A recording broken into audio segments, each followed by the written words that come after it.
சொல்ல போறேன். முத்தன் எதை யோசிச்சுக்கிட்டே சமைச்சிட்டு இருந்தானா. அந்த நாட்டு ராஜா படகுகள்கிட்ட விலங்குகள்கிட்ட எப்படி பேசுறாரு இப்படி யோசிச்சுட்டே சமைச்சிட்டு இருந்தானா. அந்த நேரத்துல மகாராணி கிட்ட ஒரு பாஷை கொடுத்து ராஜாவோட சீக்ரெட் ரெசிபி இத ராஜா கிட்ட கொடுத்தது அப்படின்னு சொன்னாலாம். தனக்கு ரொம்ப நாளா பாஸ்ல என்ன இருக்குன்னு தெரிஞ்சுக்க ஆசையா என்ன இருக்குன்னு பாப்பின்னு ஓபன் பண்ணானா. அதுக்குள்ள பில்லர் மாதிரி ஒண்ணு இருந்துச்சான். சரி அதை எடுத்து சாப்பிடுவோம் அப்படி இருக்குன்னு பார்ப்போம் அப்படின்னு சாப்பிட்டானா.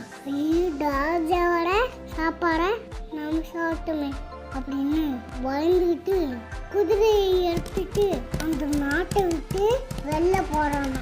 போற வழியில ஏதோ சவுண்டு வச்சு யாரா பேசுறது கீழே விழுஞ்சி பார்த்தானா. அங்க ஒரு எறும்பு குதிரைய ஊட்டிட்டு வந்தீங்கன்னா நாங்களாம் நசுங்கிடுவோம், அதனால குதிரையோட திசையை மாத்தி கூட்டிட்டு போங்க அப்படின்னு சொன்னான். செஞ்சாங்க. எறும்பு தாய் சொன்னிச்சான். என்ன குதிரையில வைக்கின்றானா. அங்க ஒரு குளத்துல ஏதோ சவுண்டு கேட்டுச்சான். என்ன சவுண்டுன்னு போய் பார்த்தான். அங்க ஒரு 3 மீன் இதுல மாட்டிக்கிச்சான். அதுல இருந்து தப்பிக்க டைப் பண்ணிச்சான். முத்தன்ட்ட அந்த மீன்கள் எழுப்பி கேட்டுச்சான். முத்தன் அதை காப்பாத்தி தண்ணியில விட்டானா. மீன் நண்டு சொன்னான். குதிரையில காட்டு வழியா போயிட்டு இருந்தானா. அங்க ஒரு அம்மா காக்கா தன் குஞ்சுகள்லாம் மரத்துல இருந்து தள்ளி விட்டுச்சான். போங்க சாப்பாடா நீங்களே தேடிக்கோங்க அப்படின்னு சொல்லிக்கிட்டான். அது அழுது திண்டுச்சான் காக்கானா. முத்தனும் அதை கையில எடுத்து அவங்கிட்ட இந்த சாப்பாடை கொடுத்துட்டு வீட்டானா. திரும்பவும் குதிரையில போக ஆரம்பிச்சிட்டானா.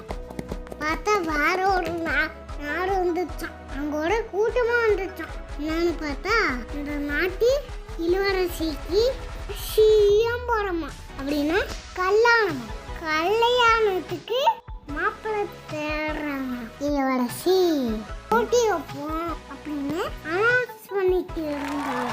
அதை கேட்டுட்டு நான் ரெடி அப்படின்னு கத்துனாங்க. 10 டாஸ்க். அதுல ஒரு மோதிரம் தண்ணிக்குள்ள வந்துச்சான். தேடி தேடி பார்த்து டயர் ஆயிட்டாங்க. அந்த மோதிரத்தை எடுத்து வந்து முத்தன்கிட்ட கொடுத்துட்டான்.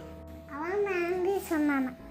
அடுத்த டாஸ்க்கு அரிசியெல்லாம் தோட்டத்துல கொட்டிட்டாங்களாம். அதை தேடி கண்டுபிடிக்கணுமா. தேடி தேடி தயாராகி தூங்கிட்டானா. காலைல எழுந்தி பார்த்தா அவன் பார்த்துக்கலாம் ஒரு மூட்டை இருக்கான். என்னன்னு பார்த்தா எறும்புலாம் அந்த அரிசியை பொறுக்கி மூட்டைக்குள்ள வச்சுக்கிட்டு வந்துடும்.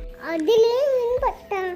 அடுத்தது ஒரு தங்க ஆப்பிள் கண்டுபிடிக்குமா. காரெல்லாம் அலைஞ்சாங்க. தங்க ஆப்பிள் கிடைக்கவே இல்லையா. தூங்கிட்டான தயாராகி காலையில ஏஞ்சி பார்த்தா தங்க ஆப்பிள் பக்கத்துல இருந்துச்சு. அவன் உதவி பண்ண காக்கா அவன் பக்கத்துல வச்சிருக்கு எல்லாத்தையும் பண்ணிட்டானா. இதெல்லாம் ஒரு கல்யாணம் பண்ணிட்டானா. இந்த நாட்டுக்கு ராஜாவாயிட்டானா. அதனால நம்மளாம் எல்லாருக்கும் உங்களுக்கு தேவைப்படுற நேரத்துல உதவி பண்ணணும். அவ்வளோதான். Tata bye bye. சொன்னதை பிடிச்சிருந்தா லைக் பண்ணுங்க, சப்ஸ்கிரைப் பண்ணுங்க.